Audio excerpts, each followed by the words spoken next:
The beach reunion seated us together. My old navigation mentor whispered, "Walk me out later." Part 1.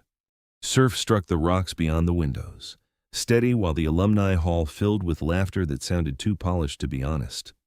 I sat near the end of the long table, turning a water glass between my fingers as condensation cooled my palm. Around me, former academy classmates traded stories about shipping routes, promotions, yacht clients, and ports they barely remembered but loved to name. Silverware, tapped porcelain. A jazz trio played near the bar. Outside, the ocean moved under a cloudy sky, black and restless. 2 seats down, Elena Parker had not touched her dinner. She sat with her shoulders straight, one hand near the stem of her glass, the other resting beside a folded program from the Coastal Academy's reunion dinner. A light linen blazer lay neatly over her chair, and her cream blouse caught the amber reflection from the chandeliers. She looked calm to anyone who did not know how to read weather. I knew weather, and I knew Elena, years ago, when I was a cadet trying to turn fear into skill. Elena had been the graduate assistant who taught celestial navigation like it was a language the sea would answer if you respected it. She was 6 years older than me, sharper than anyone in the room, and the only person who ever made me feel less alone on a night watch. Back then, friendship with her had been simple. Coffee in dented thermos cups, charts spread under red cabin lights, her voice saying, "Trust the numbers, Ethan. Panic lies." I carried that voice across half the Pacific. Tonight, that voice was gone. Wyatt Carter stood behind her chair. He owned half the renovated marina now, including the commercial slips along the North Dock. He had money, lawyers, and the kind of smile men used when they wanted the room to think cruelty was just business. He leaned down and said something close to Elena's ear. Her fingers stopped moving. The ice in my glass shifted once as my hand tightened around it. Elena did not turn around. She only lifted her eyes and found mine across the table. For 1 second, the reunion noise faded. Then she leaned slightly toward me, keeping her voice low enough that only I could hear. "Walk me out later." It was a flare fired into dark water. I gave her one small nod. 20 minutes later, the brass doors of the banquet hall closed behind us, and the ocean air hit my face with the clean bite of salt and wet wood. We stepped onto the beachside promenade. The boards creaked beneath my boots. Behind us, the dinner continued under chandeliers and speeches. Ahead, the marina lights trembled over the black water. Elena walked without speaking until we reached the iron railing above the harbor.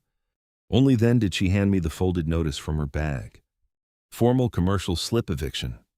My eyes moved down the page. Hull hazard. Unverified structural risk.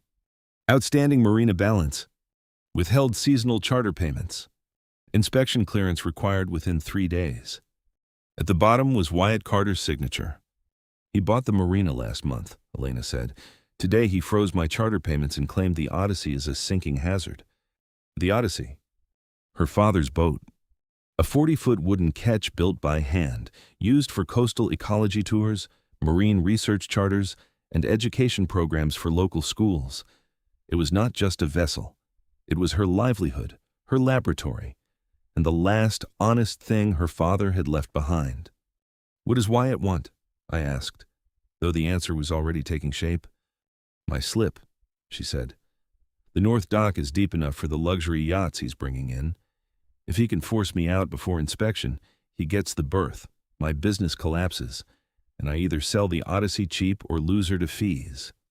There were the anchors.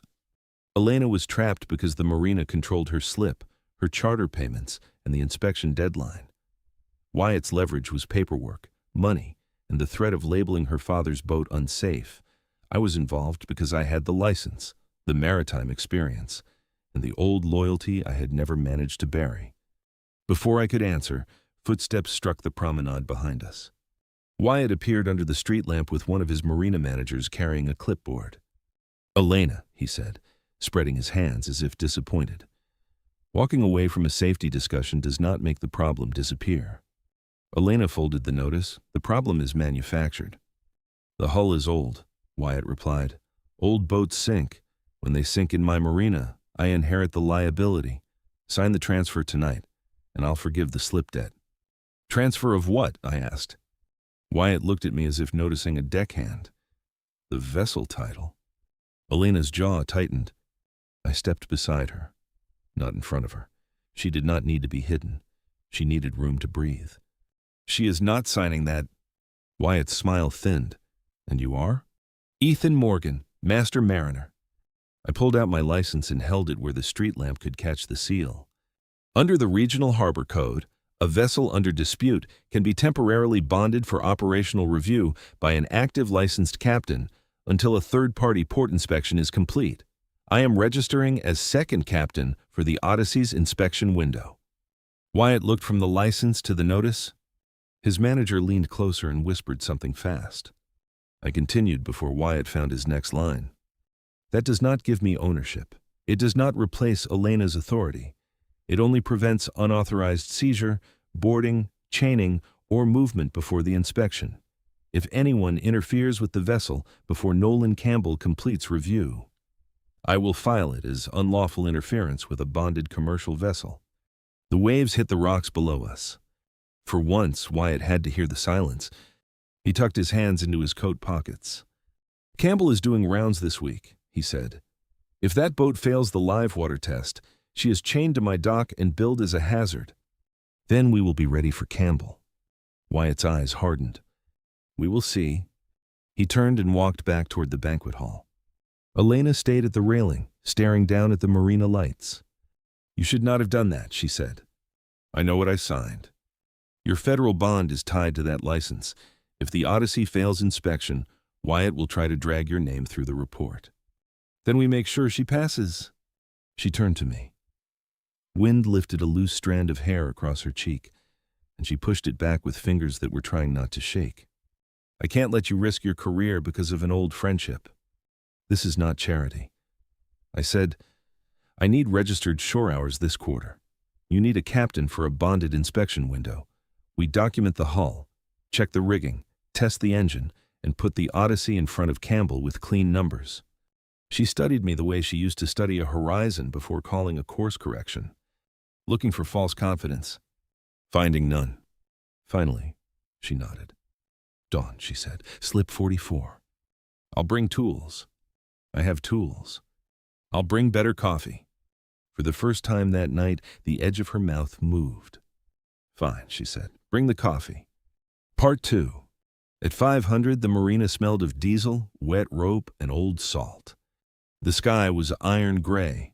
Gulls cut low across the docks. Somewhere in the rigging forest, a halyard slapped a mast with a hollow metallic clack. The Odyssey floated at slip 44, low and proud in the choppy water. Time had marked her. The varnish was tired. Brass fittings were dull. The canvas covers had weather stains. But the hull line still held the grace of a boat built by a man who understood storms. Elena was already on deck in canvas work pants, a navy jacket, and deck boots. Her hair was pulled back under a faded academy cap. She had one hand on a seized turnbuckle and one boot braced against the tow rail. I stepped aboard with a canvas tool bag and 2 flasks of coffee. Port stays? I asked. Seized, she said without looking up. Threads are rusted. Tension is uneven. I can get the upper shrouds close, but the lower stays are fighting me. Good. She was not waiting to be saved. She was already working. I set the flasks on the cockpit bench and opened my bag. Marlinspike. Calibrated tension gauge. Waterproof grease. Solvent. Rags. Elena glanced at the tools. You came prepared. You taught me to check my gear before trusting my luck. She looked at me then, only for a second. Then she stepped back and gave me room. For the next 4 hours, we worked in the hard silence of practical people under a deadline. I stripped the turnbuckles, cleaned the rust, greased the threads, and calibrated each cable until the rigging stopped muttering under the wind. Elena replaced torn canvas, inspected deck seams, checked the bilge pump housing, and logged every repair in a waterproof notebook. She was not fragile. She was tired. There was a difference. By late morning, cold had settled into the docks. The wind picked up from the southwest, sharp enough to sting exposed skin. Elena tried to tie off a splice, but her fingers hesitated once on the wet rope. I noticed I did not take the line from her hands. I went below, found a wool blanket in the storage locker, and brought it up with a flask of coffee. I set both on the bench beside her. Break. She gave me a look. Captain's order? Crew safety observation. I am the owner. You are also losing dexterity in your fingers. She stared at me for half a second. Then she sat.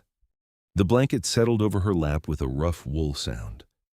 She wrapped both hands around the metal cup and inhaled the steam. This coffee is terrible, she said. It is hot. That was not a denial. No. She laughed once, quiet and unwilling.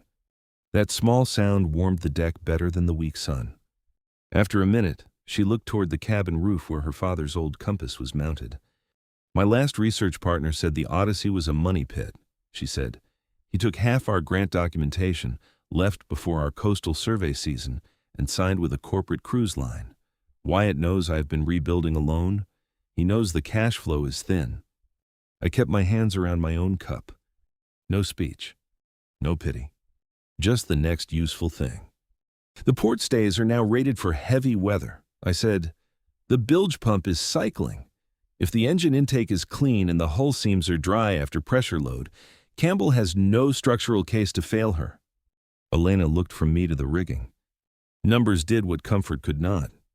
They gave her something solid to stand on. Then we checked the intake, she said. She handed me the coffee cup and stood. That was Elena Parker. She did not need someone to carry the fear for her. She needed someone who would not flinch when she carried it herself. We pulled the cabin sole by noon. The boards came up with a groan of old screws and stubborn varnish, exposing the bilge channels her father had designed with the patient intelligence of a man who expected every storm to ask a different question. Elena held the flashlight while I checked the pump intake and strainer basket. Clean, I said. She made a note. I checked the manual pump handle next. It moved stiffly on the first pull, then smoother on the second after I greased the linkage. Manual backup functional? Another note. The engine compartment smelled of warm oil and old wood. I bled the injectors, checked fuel lines, tested the alternator belt, and listened to the diesel idle until the rhythm settled into a clean, even thrum. Elena stood beside the companionway, counting seconds under her breath. What? I asked. My father used to say a healthy diesel sounds like a man walking downstairs in good boots. The engine thudded steadily beneath us. I listened.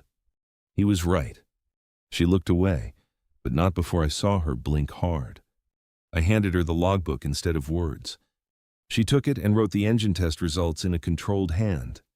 Outside, the marina changed mood by the hour. The local fishermen moved gear off the lower docks. Charter captains added spring lines. Wyatt's new glass-fronted office glowed at the far end of the basin, clean and expensive, watching the old working boats like they were clutter. By mid-afternoon, Wyatt sent his manager with an updated balance statement. The man stopped at the edge of slip 44 and held out the paper without stepping aboard. Mr. Carter asked me to deliver this. Elena walked down the dock to receive it. She read it once. Her mouth tightened. I stepped onto the dock but stayed back. What is it? I asked. Additional dock hazard deposit, she said. $5,000 due before inspection. The manager looked at his clipboard. Standard policy for vessels flagged as structural risks. It is not standard, Elena said. I have never paid this in 12 years. The new marina ownership has updated risk controls. There was Wyatt's second wall. Financial pressure. Paperwork pressure. Public safety language used as a weapon. Elena looked at the Odyssey, then at the statement. For a second, the wind tugged at the paper hard enough to make it snap between her fingers. I held out my hand. Not to take the problem. To see the terms, she gave me the statement. I read the fine print. Refundable if cleared by inspection, I said. In 30 business days, she replied. I need fuel, school supplies for next week's charter, and payroll for my deck assistant. My charter payments are frozen. $5,000 sitting in Wyatt's account for a month is not small. The manager shifted his weight. I looked at him. Tell Mr. Carter this charge is disputed under bonded review. No payment today. He gave a tight smile. Then the inspection may not proceed. Elena's hand moved to the rail. I kept my voice even. The regional port inspector orders vessel safety review. The marina does not sell permission to be inspected. The manager's smile vanished. Elena looked at me, then at him. Put your refusal in writing, she said. Not through Wyatt, through the marina's official compliance email. State that Carter Marina will block a port authority inspection because I disputed a new refundable deposit added after the eviction notice. The manager's face changed. That is not what I said. Then the inspection proceeds. He looked at the boat, the license hanging from my lanyard, and Elena's phone already open to record the conversation. I will confirm with Mr. Carter, he said. He walked away. Elena stopped the recording. Her thumb hovered over the screen. Save that, I said. I already did. The old Elena was still there. The woman who had taught me panic lies. By evening, Claire Morgan arrived with takeout legal pads and the expression my sister wore whenever she believed I had found trouble and decided to adopt it. She stepped onto the dock, looked at the Odyssey, and handed Elena a paper bowl of soup. Beautiful boat, Claire said. She can hear you, Elena replied. Good. Then she should know I brought food and contract sense. We sat on the cabin roof while dusk settled over the marina. Claire reviewed the slip agreement, the hazard notice, and the new deposit demand. Elena showed her the frozen charter payment clause. I tuned a shackle pin with a wrench and listened while two competent women built a legal wall out of timestamps, emails, and procedure. Wyatt is relying on exhaustion, Claire said at last. He wants you to panic, miss a deadline, or sign too fast. From now on, every call becomes an email. Every demand gets printed. Every document gets a timestamp. Elena opened her notebook. Claire glanced at me. She is already better at this than you. I was not competing. You always are, quietly. Elena smiled into her soup. The warmth did not remove the danger. It made the next step possible. Part 3. The inspection notice came the next morning. I was below, checking the engine lines, when Elena called my name from the deck. Her voice was too flat. I climbed up the companionway. She held her phone in one hand. Nolan Campbell moved the inspection to today. She said, 1,400 hours. Due to the incoming squall, all commercial vessel reviews must be completed before the port backlog shuts down. The horizon had already darkened. A bruised line of cloud pressed low over the water. Wyatt had timed this perfectly. If Elena refused the live water trial, the Odyssey would be grounded for weeks. Her charter season would collapse. If she accepted, she would have to take a disputed wooden vessel beyond the breakwater under a rising storm while Wyatt waited for her to fail. Elena, I said, we can secure her and fight the backlog. And lose the charter funds? Probably. And give Wyatt a month to bury me in storage fees? Yes.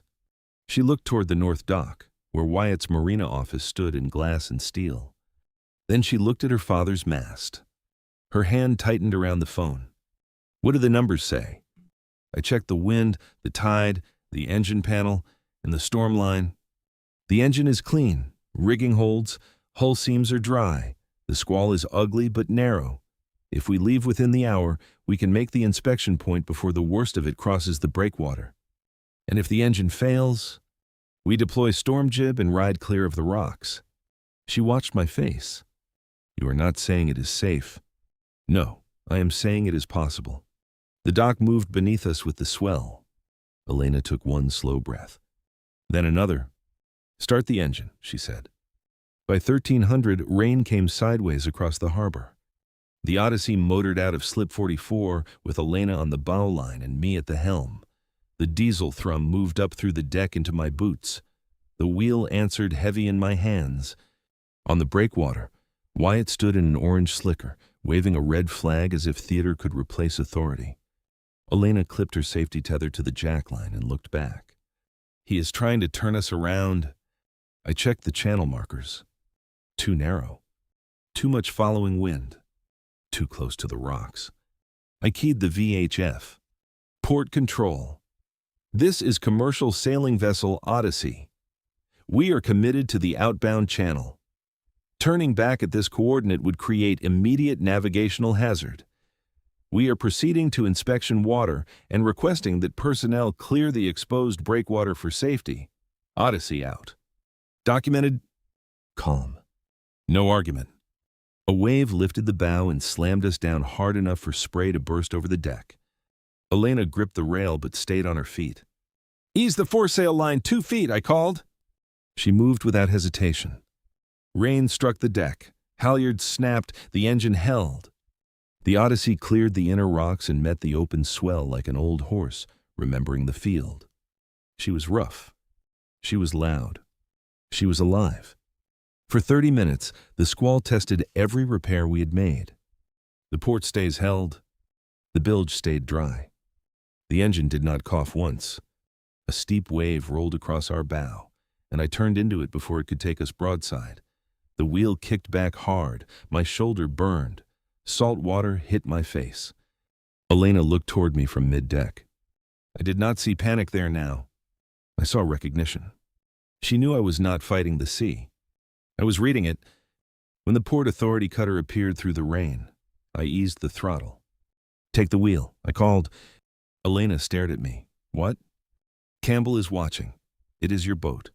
The rain ran down the brim of her cap. For a second, the old fear moved across her face. Then she stepped to the helm. I moved aside. Not behind her. Beside her, close enough to block some of the wind, far enough that the wheel remained fully hers. She took the Odyssey alongside the cutter with clean hands and a steady course. Nolan Campbell boarded in full rain gear, carrying a waterproof clipboard and the expression of a man who trusted boats more than people. He checked the bilge, the hull seams, the engine mounts, the rigging tension, the deck fittings. Elena answered every question before I could. Campbell looked at the inspection log, then at the repaired port stays. "Who calibrated these?" Elena glanced at me. I shook my head once. She straightened. "I did the adjustment. Ethan verified the numbers." "Good," Campbell said. "Owner should know her own rig." The words landed hard enough that Elena had to look down at the clipboard. He moved through the rest of the inspection without ceremony. That was how good inspectors worked. No drama, no speeches, just hands on wood, eyes on fittings, tools against bolts. By the time the squall moved inland, the harbor had gone silver under a hard, clear afternoon. Campbell stood on the dock with the inspection form in his hand. "She passes," he said. Elena did not move. Campbell tore off the yellow copy and handed it to her. "Seaworthy classification renewed for 24 months. Commercial operation cleared. Whoever kept this old girl maintained deserves credit." Elena looked at the Odyssey, then at the paper. She deserved the chance. Campbell grunted. "Most boats do. People get in the way." He tipped his cap and walked back toward his truck. Elena stood very still with the certificate in her hand. Then the phone in her pocket buzzed. She read the message. "Wyatt's lawyer," she said. "With certification complete, the eviction notice is void. They are releasing the charter payments." The paper shook once in her fingers. I picked up a coil of wet line and began looping it over my arm. "Good," I said. Then the bond did what it needed to do. She watched me coil the rope. "You are leaving. My temporary captain registration ends when the inspection clears." That is not what I asked. The rope felt rough and cold against my palm. I hung the coil on the cleat and reached for my tool bag. "Elena, the crisis is over. You have your boat, your funds, and your inspection clearance. You do not owe me anything." She stepped between me and the dock. Not blocking. Choosing. "I know." Her voice was calm now. Almost too calm for the wind still moving through the mast. "I have a Marina meeting in 1 hour," she said. "Wyatt will be there. He will be angry. He will try to bury me in lease language. I can call a maritime lawyer." "I already did. Claire sent me one." "My sister? She likes me. She likes competent people. She also said you would try to leave the second you were no longer useful." I looked away toward the water. Elena stepped closer, but she did not touch me. "I do not need you to fix the meeting," she said. "I need you to stand beside me while I fix it." My grip loosened on the tool bag. That was different. Not rescue, not debt, not gratitude. A place offered, not demanded. When is the meeting? 3. I set the tool bag down. Then we should read the lease first. At exactly 1500, we walked into Wyatt Carter's glass marina office with the inspection certificate, the lease file, and Elena's maritime lawyer on speakerphone. Wyatt sat behind a polished desk with his attorney beside him. He looked at the certificate, then at me, then at Elena. You made your point, he said. Sign the standard renewal, and we will put this behind us. Elena did not sit. She opened the contract, turned 3 pages, and crossed out a clause with a blue pen. No unilateral hazard designation without independent review, she said. Wyatt's attorney leaned forward. Elena turned another page. No withholding charter payments without written accounting and 10 business days to cure. Another line crossed. No forced relocation from Slip 44 unless the Port Authority orders it for documented safety reasons. Wyatt's jaw tightened. You think you can rewrite my lease? No, Elena said. I think I can refuse a predatory one. The lawyer on speaker cleared her throat. Ms. Parker's revisions are commercially reasonable. If the marina rejects them after a valid inspection renewal, we will file for injunction by 5. Wyatt stared at the phone, then at the certificate, then at me. I said nothing. That mattered. This was Elena's deck. She held the wheel. At last, Wyatt's attorney took the pen and began marking the changes. Elena signed only after every revision was initialed. When she finished, the scratch of the pen sounded louder than Wyatt's anger. Outside, the harbor was bright after the storm. We walked down the dock together, past wet ropes, gulls, and the smell of diesel warming in the sun. At the Odyssey, Elena stopped. The lease is mine, she said. Yes? The boat is mine. Yes. The charter funds are mine. Yes. She looked up at me. And if I ask you to stay now, it is not because I am cornered. I waited. She reached into her jacket pocket and pulled out a folded document. Not the lease. A crew partnership application. I am not giving you ownership of my father's boat, she said. Not today, not because of a storm. But I am offering you a place in the charter operation as registered captain for the research season, with pay, duties, and an exit clause that protects both of us. I took the paper. My name was already typed beneath hers. Ethan Morgan, seasonal captain. Elena Parker, owner-operator.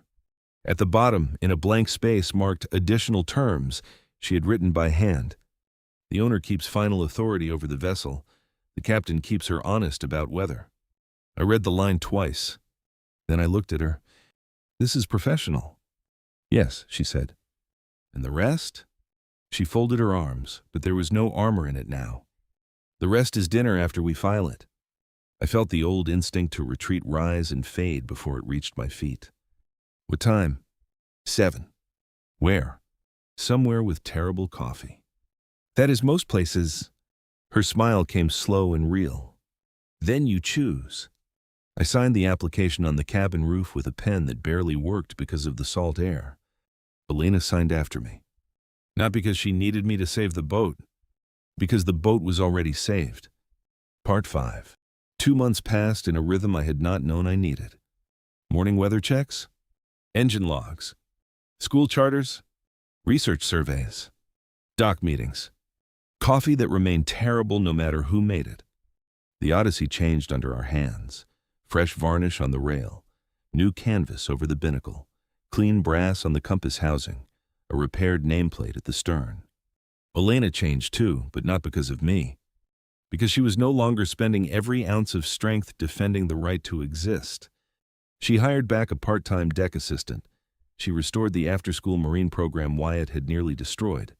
She negotiated a direct contract with the school district so one marina owner could not choke her funding again. I remained seasonal captain on paper. In practice, I became something quieter.